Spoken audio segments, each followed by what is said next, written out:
before I woke up, that sounds so stupid. Before 8 years ago, when this journey started, prior to that, I used to read a lot. I used to read, like 2, 3, 4 books a week for years.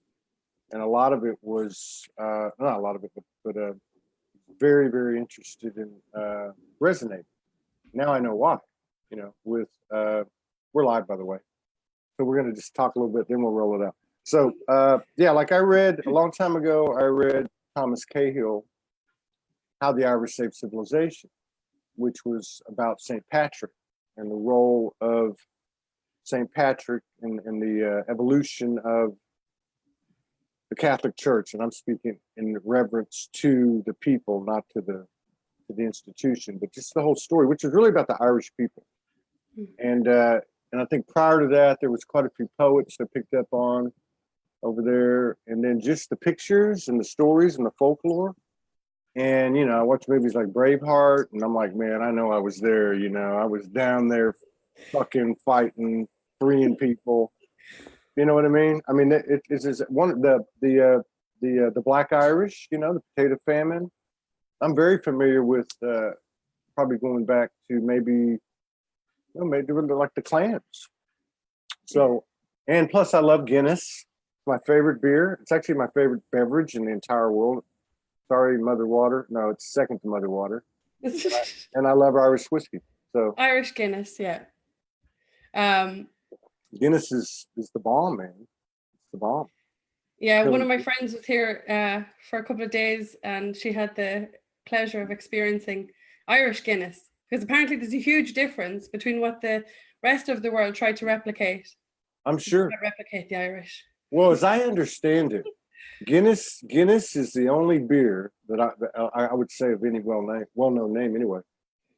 So it's actually, I don't know what the term is. It's not pasteurized, but any other beer that's say made like for instance, like Foster's is made in Australia, right? Yeah, we're on Facebook.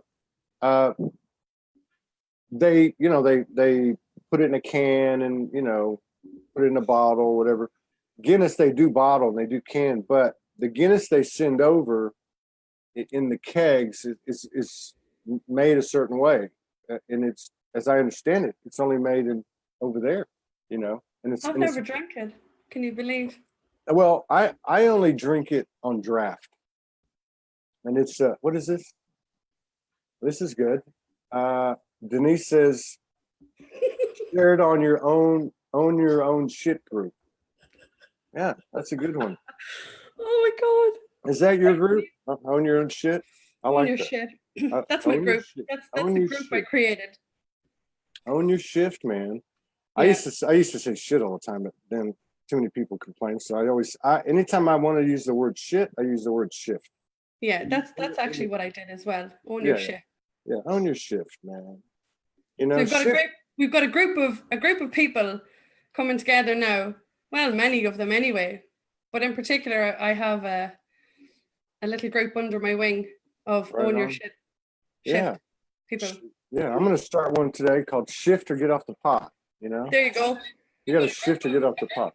Okay, so let me share this out to a few of our friends, our associated groups, and that would include Ignite Your Light, Rising Above, Lisi and Damon, Spiritual Healers, 13th Dimension of Consciousness.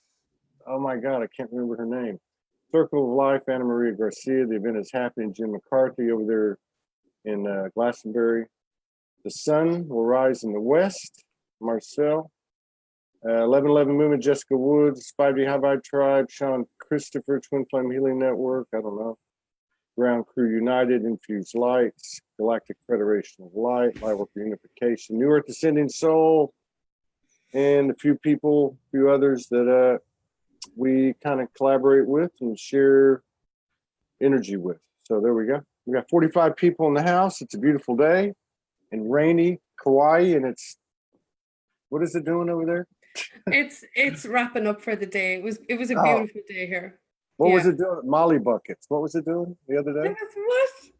What was it doing? You said Who? yesterday. Oh, well, no, I just said Monday. Monday Yeah, I had a woolly jumper. That's what you're slagging me off about my accent. a Wally jumper, which was To it? hear That's him it. now. Is that a downpour? Like a Wally I'm going to jumper? start on your accent now. It's not going to end well. Barbie Steiner's in the house. Her family's from Dublin. Ann McKean, who was here yesterday, she's a beautiful lady. Maria Sutcliffe, Irish Guinness, is the bee's knees. See? Mark McNichol, Tom Whitebear, Simone Boytz, Sharon Sudar. That was a great show 2 days ago. They're all great shows, but Sharon, a geneticist for 13 years in a laboratory, has a phenomenal archive and such. I would highly recommend anyone to watch that show. It was very, very informative. Ingrid, our friend from Norway, she's just a ball of fire, man. Danny Picard, Karen Taylor, Terry Willett, Anna Weberly. I've got an angel painting from Annie over there. We got T-shirts she sent. She's been a long time supporter, and she also supports a lot of other people. And some people that do that, you never see them on camera. You don't really see them putting out posts. But they're always supporting people. So I just want to say on behalf of everybody, thank you, Annie. Michael Rodriguez in the house, Adina Costa, Stephanie Devlin, Valerie Peterman, Lorraine Wynn, Michelle Bruce, Sarah Griffiths moved over from the Zoom room. Beautiful lady. Congratulations on that article that was in that British newspaper. Alexia Israel and Mary Cooper. This is our container. You know, I've got some people that come on the show and they'll say to me, nothing against them. I'm going to get mad if I say this, but we got to be direct, right? You know, don't say that at the beginning of the show because it's going to interfere with the energy. Hey, bullshit to that. Okay. This is Soulogy. This is Soulogy. All these people make up this vortex, this incredible energy, this consciousness that's independent in and of itself. And this is how it goes, and this is how it happens. So I will always include everyone. It's an all-inclusive, phenomenal tent, so to speak, where everybody's invited, even if you don't want to be. Love it. So anyway, we haven't talked to the beautiful Melissa Deehan. I love the way you say that. What? I love the way you say my surname. Deehan. Deehan. Told you not to start. I'm okay with that. I'm okay with that. Yeah. So yeah, it's been a few weeks. Yeah, but, well, we had the first show. Amanda had turned us on to you, and some of the people already knew you. I don't get on that much, so I didn't really. But we had a great show. It was really, really cool, you know, and looking forward to this one. So, what have you been up to? How was the solstice for you? Do you know what? I spent the solstice at one of the sacred sites here in Ireland with 16 other people, 6 of which are part of the mystery school I'm a part of, in the most phenomenal setting for 2 nights and 3 days. And on the Saturday, we welcomed in the sunrise at like 4:30 a.m. on top of the sacred site. And then Saturday afternoon, we all participated in a sweat lodge. I don't know if you've ever participated in one of those. Yeah. Wow. Now, was it a sweat lodge that was already constructed, or did somebody put it together? No, it's one of the facilitators who looks after this event.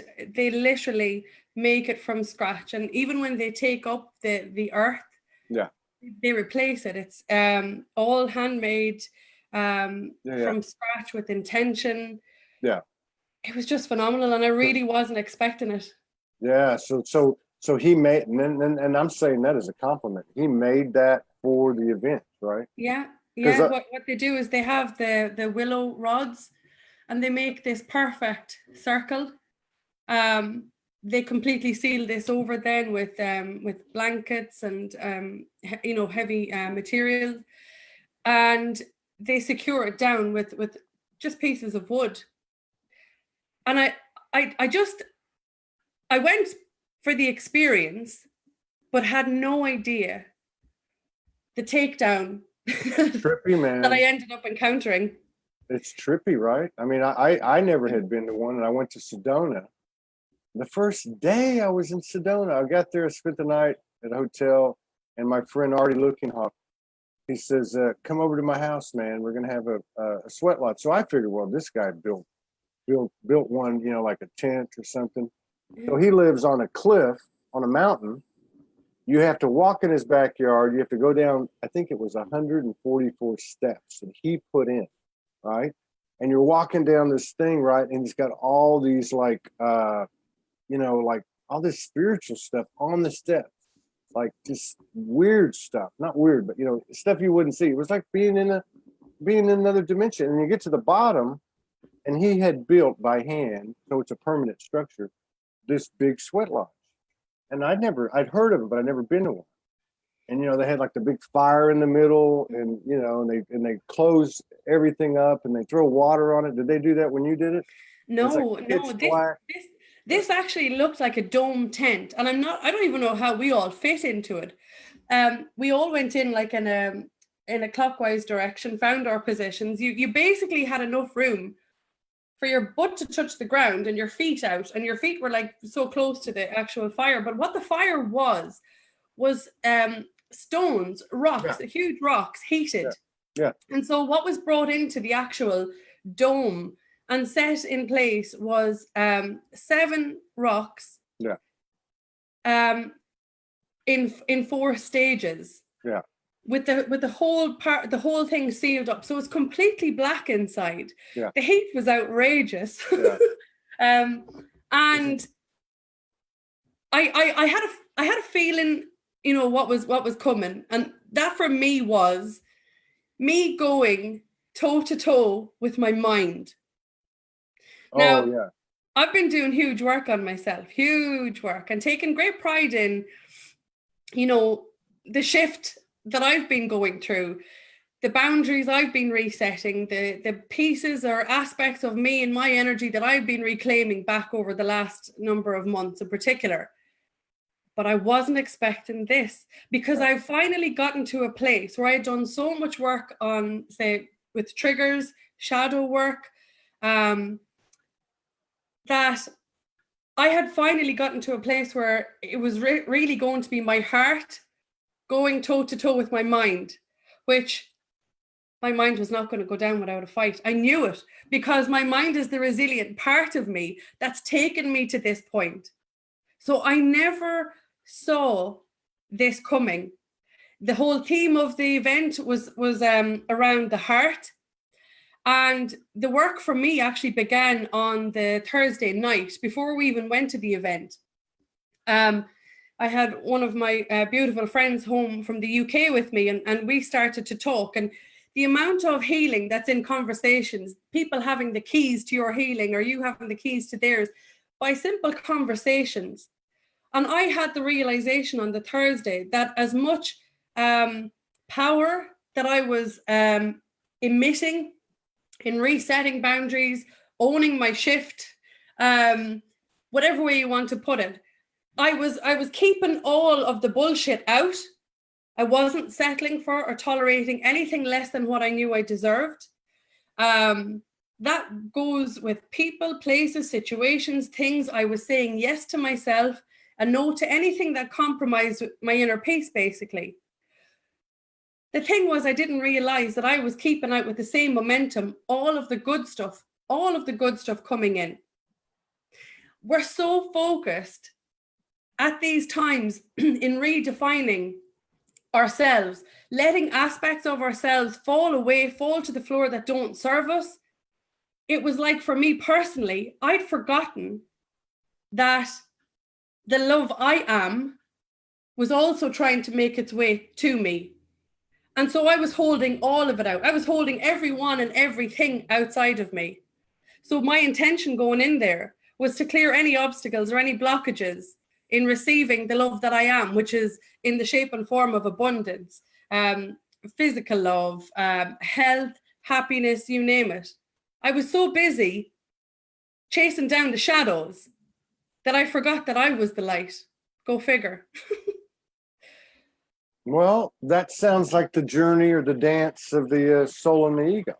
You know, Yes. the higher your soul goes, the higher your ego goes. And, you know, I'll tell you where I'm at with boundaries. I don't think you need any goddamn boundaries. You know why? Because I am my energy field. I am that light. I'm it. Yeah. So why do I need to put up any walls? If I need to put up walls, something's threatening to me now. Can I pick my vibrations that I choose to be in? Yes, I can at a conscious level. But as I continue to expand, then things are going to be naturally aligned with me in my field, to include, which we just talked about yesterday, even my own family. I love them. They're not in my field. I'm not in their field. That's a relationship. Pretty much, I don't have to put up the boundaries anymore. You know, so it's an interesting trip, this ascension, because I think you and I talked about this last time. So each day when you wake up, there's a new truth. Oh, What yeah. worked for you yesterday and isn't going to work today. And I love this analogy and this experience of the heart and the mind. Yeah. Because the mind is part of us. The mind is not our enemy. The ego is not our enemy. You know, the ego is a universal equalizer, a gift. I often say, you know, those first 2 years I spent on the streets, walking. I wasn't just walking in faith because I was God smacked, right? I was walking because my fucking ego was saying, I'll show every one of them. I'll show every single one of them what kind of man I am. That was ego. Yes. And I love it. Yeah. And you know what, to touch on what you've said there, it's bang on. That's exactly what I experienced on Saturday, because the old version of me, the one that took me from being flat out asleep to where I was prior to Saturday happening, was one that needed to, at that time, peel back these layers to try and find me again. However, like you just said, what served us yesterday has no place in today, very rapidly so. And that's exactly what happened when I went toe to toe with my mind on Saturday. For example, being in that environment, I mean, I would be quite claustrophobic. So the minute I got in, we're all sitting around. I'm aware of my fears. They come up so fast in a contained environment like that. And so for me to meet that fear toe to toe, for example, I literally said it. I gave energy to it. I acknowledged it. I said something like, "Hi, my name is Melissa. I'm a what did I say? I'm a recovering claustrophobic. I'm winging it here right now, but I'm doing great." So it's me having the conversation with my mind. It's not me feeding the fears as such, but acknowledging, because what's happened is on this journey for so many of us, we did things we did, we said things we said, we experienced things we experienced at that given time, from that experience, from whatever it was we needed in order for the ego or the mind to keep just bringing us forward, step by step by step. And yet in that container on Saturday, my biggest challenge was silencing the mind and asking it to step down, just to stand down. It came up in the most incredible way. So many people, I said this the last time when we spoke, so many people are so hell-bent when they feel a specific way. They just go, you know, I don't want to feel like this anymore. I don't want to feel this. And they will do anything they can not to feel, as opposed to just making peace with whatever emotion has come up. Mm-hmm. When I was in that space, I found my mind repeatedly try to override my heart. And my heart knew I was fine. My heart knew I was well. I was safe. I was in the most safe space ever with the most awesome people. And outside of that container, even if you take your life, anybody watching this is what's repeatedly happening on a daily basis. it's like, okay, Melissa, you've got an invitation there to speak with Todd Medina today. Do you want to do it? My heart goes, yes, yes, yes. My mind goes, bitch, you're going to get us killed. Don't do it. Don't do it. And that's what happens. Yeah. And in those moments, we rob ourselves of so much, so many experiences repeatedly. And then we're sitting in another feeling, which is resentment, which is regret, which is bitterness. And then we wonder why our lives are the same Groundhog Day over and over and over again. When I was in there on Saturday, I stayed in for the first round of rocks and the break in between. People took a little breather and got back out. I stayed in because my mind kept telling me, Melissa, get out because you can. Everybody else is getting out. You might as well get out. My heart's like, no, stay here. If you leave, you won't come back in. You know this. The voices were two very different in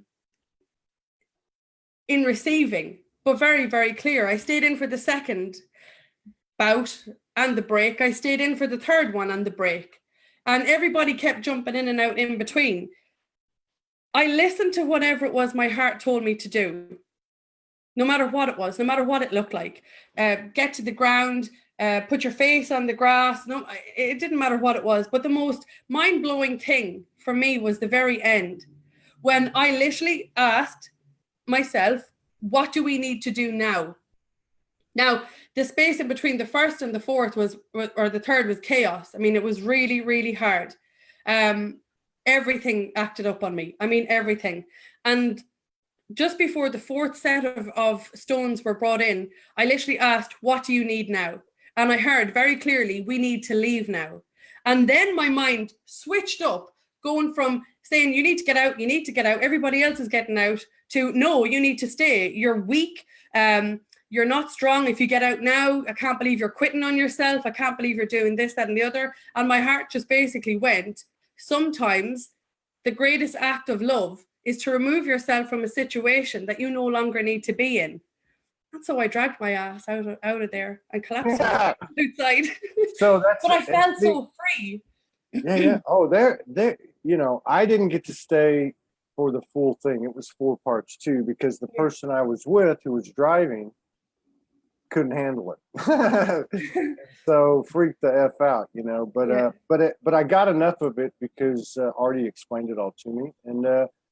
And for anyone who hasn't ever been in one, just imagine imagine sitting in an elevator, shoulder to shoulder with people, and having they bring in these rocks, they put them in the fire, and so imagine this intense, humid heat that's like in your nostrils and your lungs, and it's a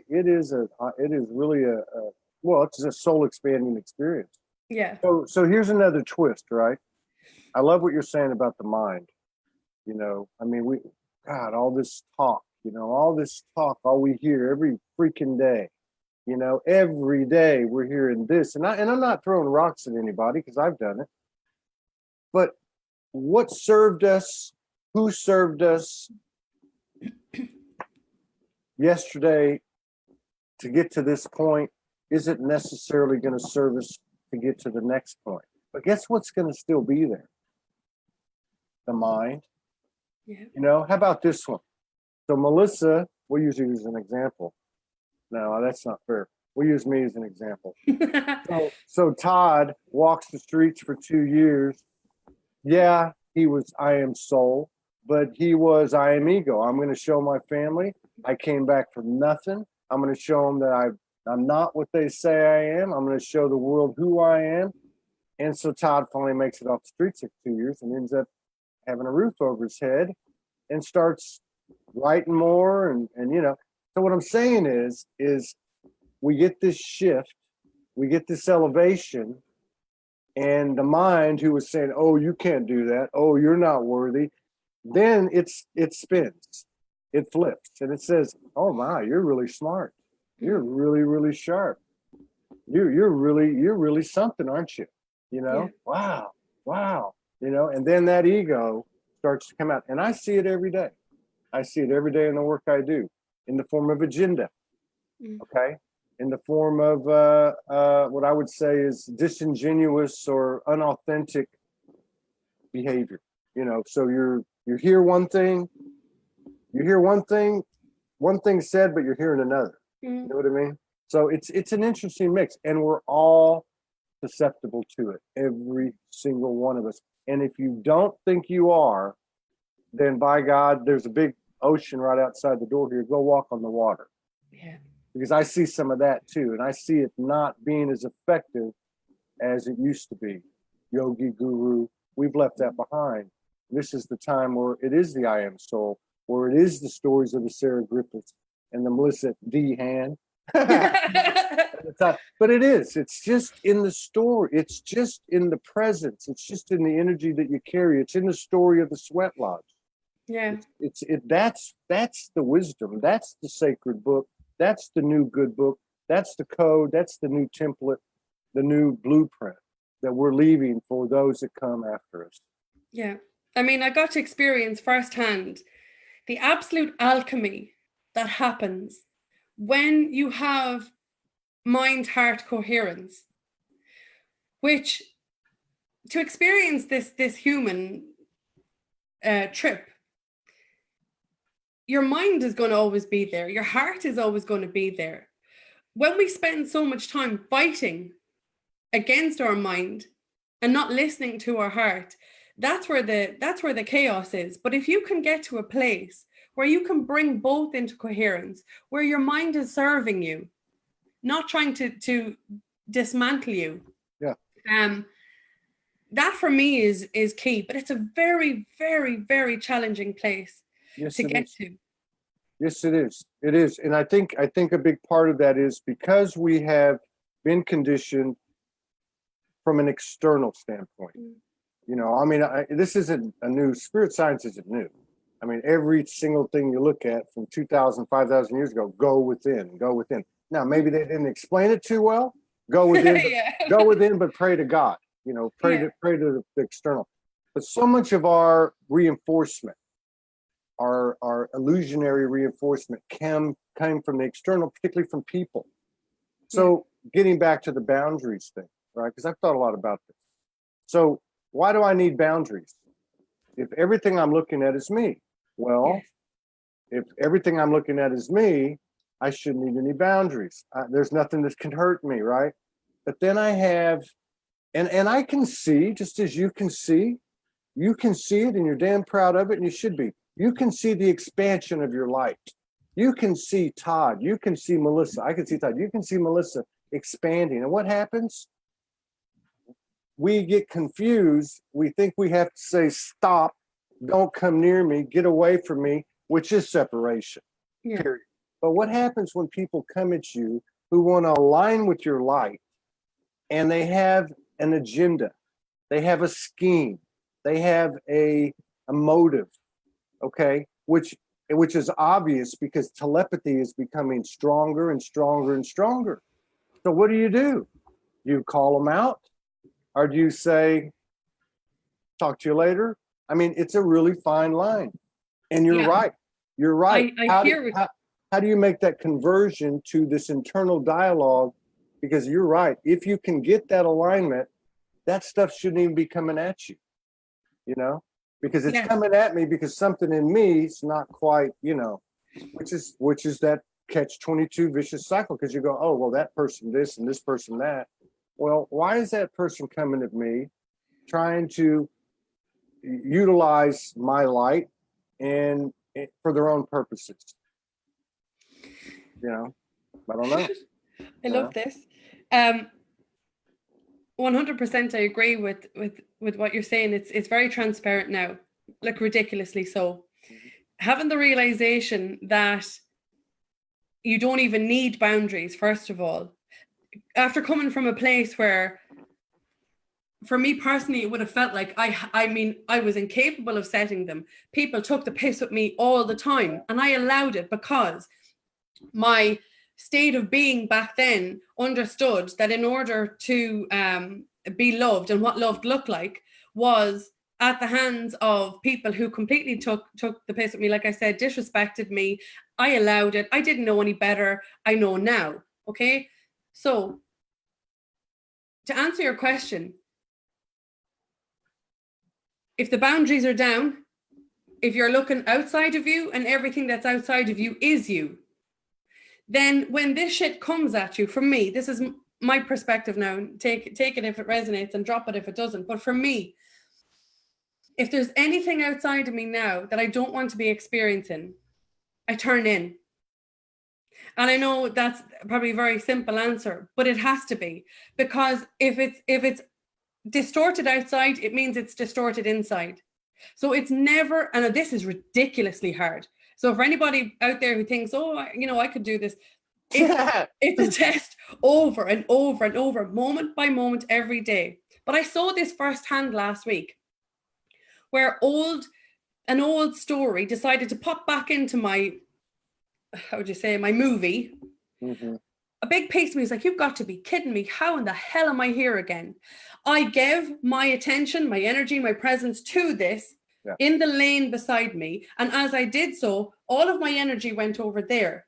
And for the first couple of hours, well, day, I was so consumed by the situation that I handed my power, I handed my essence, I handed my energy, everything over to the situation. And then I went, shit, okay. I had to re-remind myself to turn in. And the minute I did, I asked myself, what is it in this situation that is showing me me? Mm-hmm. And I do the work with that. Yeah. With just that. And it can take 5 seconds, 5 minutes, 5 hours, 5 days, however long it takes for me on that given day, depending on my own state of being. Yeah. But I realized the second I jumped back into my lane, I did the inner work. Because let me tell you, you're at nothing if you think that you can get out of this place without doing the inner work and not experience at the same time immense suffering, immense attachment. You'll be hammered by it. Yeah. Turn in. And the second I did, everything changed up. Now, ironically, what I was realizing at the beginning of last week was I was blocking abundance coming into my life financially, right? So what presented in my world? A situation where money literally drained from me. And I'm like, whoa. And I was about to embark on a project in a couple of weeks about manifestation in motion. Now, I have manifest and created everything in my world, as we all have, but I show other people how to do what I've done. And so when the situation presented to me Monday and Tuesday, I'm in the throes of it. I'm like, this is only a load of shit. I can't even get my head around it. By Sunday, I was like, I understand why I had to quite literally go through that. Because in order for me to operate from the most integrous, authentic place of showing you what you can do, I have to know it. I have to have embodied it. I have to be it. And so by Wednesday morning, the whole dynamic had changed. And I'm telling you, the amount of abundance that has made its way into my life since that in 1 week it's actually ridiculous. It blows my mind. And in that was me pouring all of my time, energy, and presence back into me, back into my heart, back into making peace with my mind. And then the magic happened. Yeah. And then projects were created, or situations unfolded, or the love spilled in. And it's such a humbling experience if you're aware enough to be present with it. I think this is a great topic. This is a great topic. And I want to go back to two things you said first. Boundaries. This is an epiphany. It's just coming from the vortex of energy, And what that is, think about it. If I sit here and say I need to have a boundary, that makes me God. That makes me say, that's not good, this is good, and usually it's over there that's not good and I'm good, right? But what is really an infringement of boundaries? It's when what you do, what you just described. It's when I take my energy and I leave my field. Mm-hmm. If I leave my field, what does that mean? I'm entering somebody else's field. Yeah. That's a violation. That's an infringement. I'm the one violating the boundaries because I'm not staying in my field. So I love the simplicity of that because that takes all the rhetoric out of it. And then the other thing that you just made me come to, or hopefully we all come to, if we can get it, and that is, what is going within? Again, you described it perfectly. Why do you even need to go within? Because you're without. Because you're out here somewhere running around on the playground, infringing on somebody's boundaries. Mm. But when you do catch yourself doing that, okay, people say, well, what does it mean to go within? It's real simple. You just describe it. And I was going to say this before you started getting into that eloquent explanation, which is, do you know how many people don't hear from me? Do you know how many people are pissed off at me? Think I'm aloof? You want to know why? Because I can't say anything. Because if I say anything, I know one thing for damn sure, I'm infringing on somebody's boundary. Because I don't know what to do. I don't know if I should punch them between their spiritual eyes and say, hey, this is what's up, or I don't know what to do. Because I damn sure aren't going to do what you did, I did, and every one of us did. And empaths, we're all empaths. Yeah. We all got stepped on. Why? Because we have a big heart, and because we didn't want to hurt anybody's feelings, and we got tired of being a fucking doormat, and we came out of the cage like Superman and Wonder Woman and said, I am here. And then we level off a little bit, and the wisdom starts to come in, and it's pretty simple, you know? So go within just means STFU, right? Shut the fuck up, go into your own space, and try to figure it out. And if you're lucky, you might be able to, but guess what? You're going to be in your space and you're just going to expand anyway.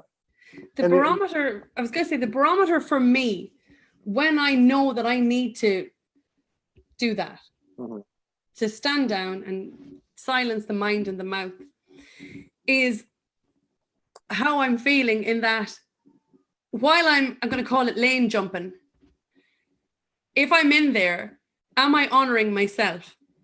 Now, irrespective of what the other situation is outside of me, am I honoring myself? To expand on this, last week when I found myself with my back to the wall, and I haven't been here in a long time, let me tell you. Because like that, you're talking about the empaths being trampled on, I made sure nobody got the opportunity to do that again. Yeah. Including myself, and I kept that joy out. But when I'm talking about honor, I realized very, very quickly, based on how I was feeling emotionally, I felt like shit because I was losing my shit. I was panicking. I was overwhelmed. I was projecting outwardly at somebody who was in the exact same boat as me. We were both in the same situation with our backs to the wall. And then I literally went, whoa, whoa, whoa, how am I feeling? How is this making me feel? Does this make me, light me up from the inside? Or, what it ended up happening was I had a full out panic attack. My body went, we're not having any of this shit. While I'm mid panic attack, it's like my actual being was able to step outside of it, witness it, pacify myself. I literally pacified myself from, I don't even know how to explain this, from an altered state. Like I was the kid having the panic attack. And I pacified myself through it, then got back up and went, hang on a minute. We are not staying here. You don't feel good in this place. You don't sound good. It doesn't light you up the way you're speaking, the way you're talking, the way you're thinking. What do you got to do? And that's when I knew. Yeah. I needed to remove myself, my time, my energy, my presence from everyone and everything. Now that just happened to be that day, 2 hours. 2 hours of me just nurturing and looking after me. Yeah. And that was it. And the whole dynamic of, everything changed up. Everything. Because what you're doing is you're re-empowering yourself based on the gauge of your emotions, which are constantly communicating with you. Yeah. This is okay or this is not okay. But ultimately, at the end of the day, the choice, and I'll repeat this until I take my last breath, the choice in what you or how you choose to respond is yours. Because this is your creation right now. Soulogy is your creation. Me having this conversation is mine. That's and right. our fields intertwine, and that's where the magic happens. Yeah. But you can't, and I mean, I'm going to use you and me as an example. If you're being hammered by this transition or this shift, and you don't feel like showing up, and you show up anyway, you, in a sense, dishonor your whole being, and it shows then because you don't enjoy what you do. From my side of things, if I turned around and I allowed my fears to immobilize me to the point where, you know, I let this be bigger than what it was or what it is, which is a conversation between me and you with, in essence, people eavesdropping. And if I let fear immobilize me going, I can't do it because everybody's going to be watching. Well, it's only me and you as far as I can see in this situation. That's right. So this is what we're doing. We're taking it right down. You literally acknowledge the mind, what it's trying to do. You acknowledge and honor the emotions and what they're trying to do. You bring both into alignment and into synergy, in essence, into coherence, into coherence. And you honor the body, you honor the breath, you honor the heart, and you honor the mind. Yeah.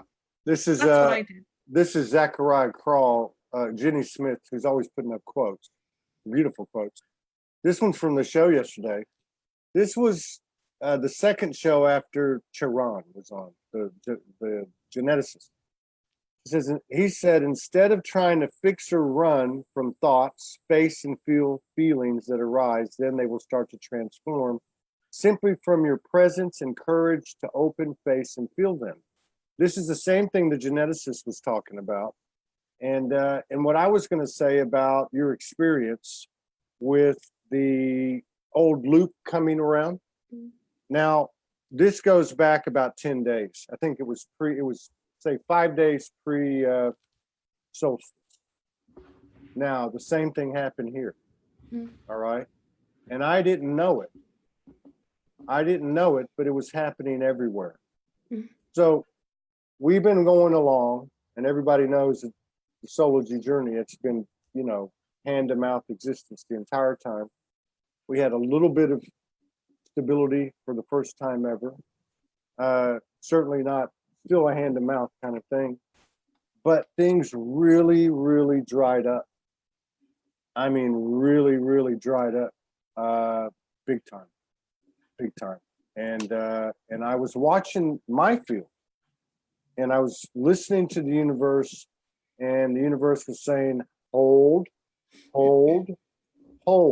Don't go do anything you've done before. Don't go do anything.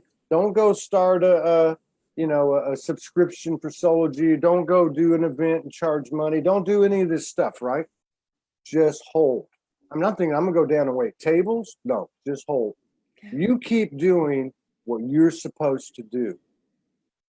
And just because you don't have physical evidence in the timeline that you need, doesn't mean it's not there. But if you take these steps, you're going to get hit with resistance, because you're actually resisting by going back to the old paradigm and following suit. You're here to break down these barriers. You're here to bring in 5D commerce, which is based on the honor system, which is based on paying it forward, right? Now, here's what happened. So then I have a conversation. I'm not going to mention the name because I don't have permission. This person has been doing this for 35 years. This person is highly, highly respected. Okay. This person stepped out of the old paradigm, and guess what happened? He says to me, holy shit, I'm pushing the panic button. We got 10, 12 days left in the month. How am I going to pay rent? And I'm thinking to myself, oh shit, I'm not the only one. Long story short, there was some kind of lull going on in June. Something was happening, you know, something was going on where everything just kind of froze. And it was happening to my friend. Then I started finding other people it was happening to. And it was a question of abundance or resistance to, or lack thereof, or whatever you want to call it. And then about probably the same timeline you're on, then about 4 or 5 days ago, I think, to all of our credit, something's starting to shift. Something is starting to shift because we are walking in faith into the unknown, into the abyss, establishing new pathways.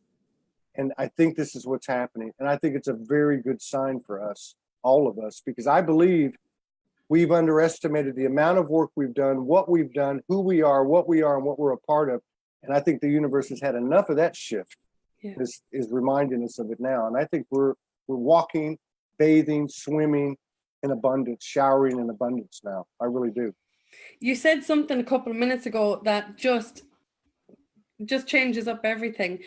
You're talking about, we use the words boundaries. But what we've actually been doing, and I'm just getting this here now, is, as you said it, it's not about the reasserting boundaries.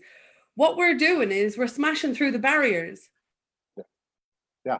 The barriers instead of the boundaries, because presence is the new prayer. And about 2 days ago, I think on my public Facebook page, I actually put up a picture of William Wallace, who you thought was from Ireland, from Braveheart, but he's not. He's from Scotland. But I didn't ruin you're on a roll there. But it said literally. What did it say? Hold. It was the one where he's in the sea. Yes, oh my God. You know, hold, yes. Hold. And I did that. I put it up about 2 or 3 days ago because when we're in this space of shattering these barriers, what we now listening to this, what we all did a week ago, was collectively, everybody just we're holding the line. We were all holding. We knew at this point not to go back to what broke us, whatever that looked like, in an experience with a person, with a situation and a thing, because we knew that the old way of being doesn't serve us. That's right. So in a space of blind faith, everybody found themselves holding the line and turning in, be still, be still.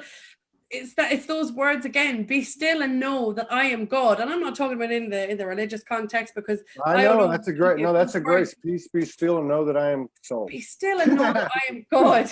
Because when you're in that space of grace, you're meeting yourself. Yeah. You are the source of the love. You are the source of the abundance. You are the source of every single thing that you need. Yeah, that's right. And I got to see that again, condensed at the weekend. I got to see that, it was me rescuing me. It was me saving me. It was me being the source of my love. And now more than ever, especially in these times where people are like 1 foot in one world and 1 foot in the next, hold. Yes. If you find yourself becoming destabilized, just hold. Just hold.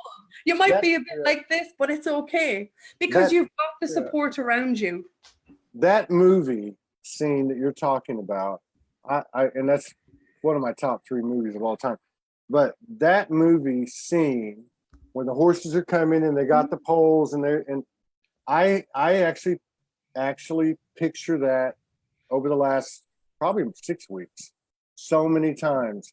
I feel like I'm standing there in that trench and I'm William Wallace. I'm saying hold, and it's an MF, because the pressure of, I'm trying to be with Morgan permanently, immigration, cost, other cost, it just website. 8 years we don't have a website and all that stuff. But I love what you say, because again, I go back to Charon. I want to say her name right. Charon, like cherry, Charon. So she says, as I'm talking to her, she says, okay, I actually went to YouTube and said, let me show people one of your videos, because she uses animation. So she says this, she says, okay, and we all know this. The first step to transforming is being aware of something, right? So that's the first step, awareness. Step 2, she called integration. And she says, I said, what's integration? She says, feel it. Feel your anger. Feel your fear. Feel whatever it is. Whatever it is, feel it. And then the third one, transformation. Now, transformation was sensing it. I did it yesterday. I was out with Morgan. And I forget what it was, but some illusionary trepidation was coming into my head. And I said, okay, I'm going to do it. So I thought, okay, I'm aware of it. Something's bothering me. Okay. And then I said, okay, what do you feel? I feel agitated. I feel like, like I want to kick somebody's ass. And then I said, what do you sense? And my butt muscles were so tight, my sphincter muscles. I thought, what is that? Why are you all uptight? I mean, what is going on with that? Like you're constipated or something? I don't know what this is, but this is what the lady said to do. And right after that, everything just shifted. Okay. And the fourth step, she says, is just being. So you actually, and I know that sounds crazy, right? I did it on the show. I did it yesterday, but here's the really beautiful thing, right? That you're saying, that she's saying, that Zachariah said, and that was this. So I said, wait a minute, Tehran. So you're telling me I don't have to think about anything? I don't have to plan anything? I don't have to strategize anything? I don't have to force anything? Okay? I don't have to propagandize anything? Okay? She says, no. Because what happens is you're aligned. You actually align. And when you do that, the universe knows what you want. You don't have to tell the universe what you want. You don't have to tell the universe you want to be with Morgan Lee every day the rest of your life. You don't have to tell the universe you want a website that you can put the Melissa Deehans and all the people in the world can have a voice if they want to have a voice in a place that's safe. You don't have to tell them anything. All you have to do is aware, feel it, sense it, be it. Done. And also to utilize that energy, that emotion that you're feeling. Like you're describing being on the line there, or visualizing William Wallace, they're all on the line. Like even as you were talking about it, I was right there watching the movie. And that emotion, I dare you to bring that to mind, even though you're not on the battlefield, you're not beside William Wallace, but I dare you to close your eyes, imagine that. You feel empowered because that, even though you've watched the movie, he just launches a can of whoop ass on the rest of them. Yeah. But that you feel so empowered, just holding the line with them. Now, if you take that empowerment, that empowered emotion, and literally go in with that, then the possibility of there not being an existence with Morgan or no website, they don't even get a look in. Because you've got that alchemy. You are the source of it yourself, and you're the one who's quite literally allowing it to brew up inside of you. And that's when the magic happens. That's when it happens. Yeah, and we forgot the other two parts of the scene that are also equally, because it is a Trinity transition we're moving into, and that is when he and all his comrades show the British their penises and their ass. Yeah, okay. So that's alchemy too, because it's funny. Here I am in the face of death, about to be outnumbered by this huge army mounted on horses. We're all on foot, dirt poor, eating potatoes, right? Whatever.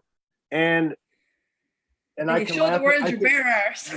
You show your ass and you show your penis to him and say, "Come on, come get you some." Yeah, that's divinity, Yeah. Or the very end, when he's about to literally exit this plane, and his last words are freedom. Yeah. Yeah, man. And then the kid in the crowd with the eyes. Oh my God. Yeah, that's powerful. All right. Wow, I love the spontaneous, intuitive, creative, imaginative, and courageous, because Melissa Deehan, it takes courage, and you have courage, and thank you for having a conversation with me. And you got, it's your platform, you got a few minutes. Divinely timed. I love this shit. And to just top this whole conversation off, what came last Wednesday was the most epic collaboration of bringing what myself and yourself have just talked about from start to finish into real life. Myself and the magical Kerry Kay are coming together to do a collaboration. And it's called Embodying the Divine Self. It's a webinar that's going to be going live on the 6th of July. But what we're planning on doing is taking this whole conversation, pretty much like what we've talked about, taking people where they are now, right now, me, the wrecking ball, will come in, smash down any barriers that are around people to allow them to remember the access that they have for the keys to their own divinity, by making peace with the mind, making peace with the heart. And then when the barriers are down, the magical Kerry is going to work her magic, where when you are embodying or embracing, you're talking about the transition, the integration, the transformation. When you get to that point of where you can integrate this magic, this is where the magic happens. Because when we embody the divinity within ourselves, like we've just quite literally talked about, that's where the transformation happens in everybody's life. So to anybody who's interested in that, I can pop some information in the feed after the show. Feel free to contact either myself or Kerry Kay. And it would be epic to have any of you guys who resonate with this conversation even on the journey with us, because this is what we came here to do. We came here to experience this freedom, this joy, this bliss, this abundance. And it's accessible to us if we only get out of our own way. So that's it. Right on, man. Well, you have a beautiful evening. Thank you for sharing space with us and honoring us with your presence. Thank you. And all blessings to you and your family and everything over there. Have an epic evening or day. What time is it there? It is 11 o'clock. In the morning? 10 o'clock. 10 o'clock. So I am right now in the future. And in the future, everybody's in the future with me, as I understand it. Yeah.